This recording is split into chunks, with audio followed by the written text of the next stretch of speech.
Hello, I'm Ria Campbell, and welcome to my project on how sugar daddy culture impacts HIV and AIDS. I chose to make a video so that I could articulate through a visual media how the HIV epidemic is impacted by sugar daddy culture in South Africa. As a visual learner myself, I think that it's important to offer people the option to see the presenter rather than just reading the information for themselves. Also, I wanted this project to be engaging not only for myself, but also for the audience, so I thought a video format would be better than a traditional presentation. First, I would like to bring on Amy Fallon and have her introduce us to the sugar daddy culture in South Africa and have her talk about her article, South Africa Pushes to Combat HIV Among Girls Who Are #blessed by Sugar Daddies. Thank you for that introduction.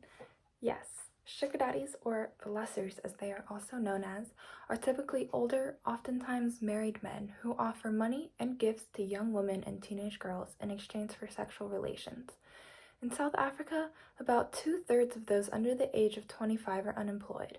As there are not a lot of jobs available for young people, young women and teens turn to dating older, wealthier men who provide with anything from food to school uniforms in exchange for sex, which is often sans condoms. Some of these blessers are HIV positive and pass the HIV to the girls, who are sometimes dating someone their own age at the same time. To elaborate further on this, it was found that on average, girls in their teens and early 20s were being infected by men who, on average, were about 9 years older than them. In their late 20s, women were getting married, then infecting partners their own age. Later, the married men would then infect girls in their teens and 20s once they became blessers themselves. Thus, the cycle repeats itself.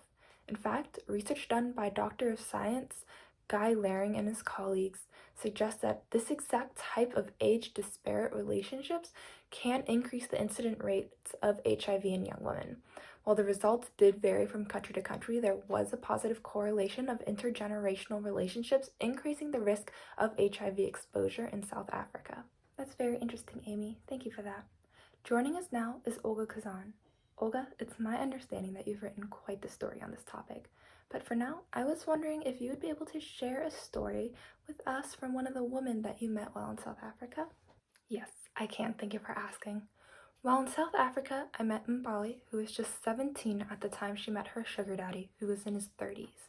She said that during the day, he would take her out to the movies and spend time with her, but would call her at night demanding sex and would beat her should she refuse. Afterwards, he would shower her with sweets and chocolates and even bought her a cell phone. She had a boyfriend at the time who was around her age, and her sugar daddy demanded that she break up with him. When she refused, he beat her again, and eventually she decided to leave the abuse. When Mbali tried to warn her friends about the blessers, they would laugh at her and say she was just jealous that they were receiving money for sexual favors while she was unable to find work and thus unable to financially provide for her family. Thank you for sharing that with us. Amy, what are your thoughts on this? Statistics from UNAIDS say that more than 10% of young women in South Africa are HIV positive, compared to 4% of young men. I believe that part of this is because of the sugar daddy culture that we are seeing.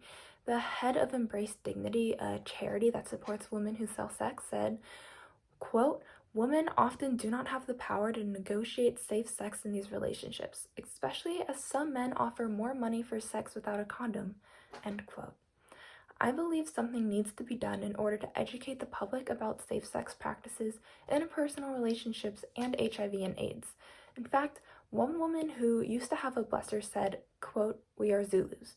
We don't talk about sex. I didn't even know what condoms were. No one told me," end quote.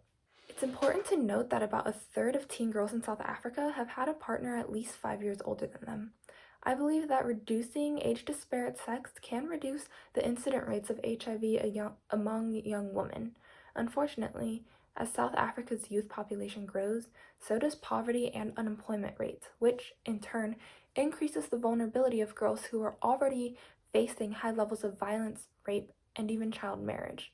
In fact, according to research done by Dr. Suzanne Leclerc-Medlala, a chief research specialist in the social aspects of HIV and AIDS and health programs,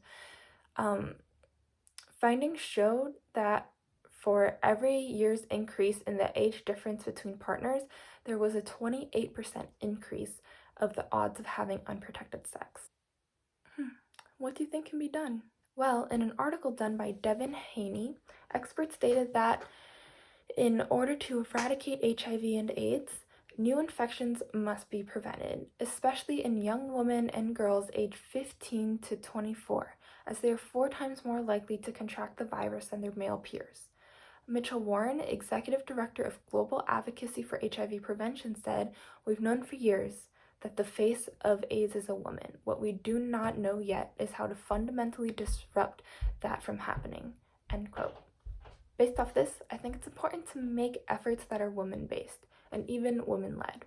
There is currently a US-backed program called DREAMS that focuses on adolescent girls and young women who live in areas with high prevalence rates of HIV. I recently read an article from my colleague Erin Conway Smith about how South Africa's health minister is very involved with this program and even led a campaign that led to tuition fees at South African colleges being drastically lowered to make education more affordable for young girls. He even yelled, hashtag sugar daddies must fall. It's great to see politicians really get involved with the well-being of their citizens. I learned a lot from the both of you today. Thank you for having us. Yes, thank you. It was a pleasure. It was interesting to learn about how the sugar daddy culture affects HIV and AIDS in South Africa. Honestly, before this, I had a very different view of sugar daddy culture. If you asked me what it would like to be a sugar baby, I'd probably say that it was, like a fun exchange, sex on your own terms with an older gentleman, and in turn give you money or luxury goods. While this probably can be the case for some, I think it's important to note that having a sugar daddy or a blesser could sometimes be a girl's only means to finance herself or her family, and that's definitely not as glamorous as some could make it out to be. In Olga's article, she notes that sometimes a girl's parents may even support her having a blesser because it's the only income for the family. I think stereotypes like the one I believed can be harmful because if a girl were to think the same as me, she may not know or understand the risks associated with having a blesser, not only in terms of HIV and AIDS, but also in terms of the abuse that she might face from him. I think if anything were to be done in terms of preventing new cases of HIV and AIDS in South Africa, I think that they should be women-focused, as the majority of the cases are in women. While DREAMS is doing amazing work, I wonder what health education looks like in schools. Are school-age children being taught safe sex, about condoms and interpersonal relationships? There also wasn't as much research as I had hoped for because I wanted a variety of resources to choose from. However, the sources I found were really good and offered a lot of insight and really were quite thorough.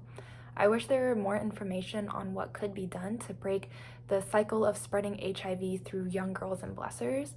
But I'm sure that resources do exist for girls in these situations, and potentially I just wasn't able to find them because they weren't in the English language.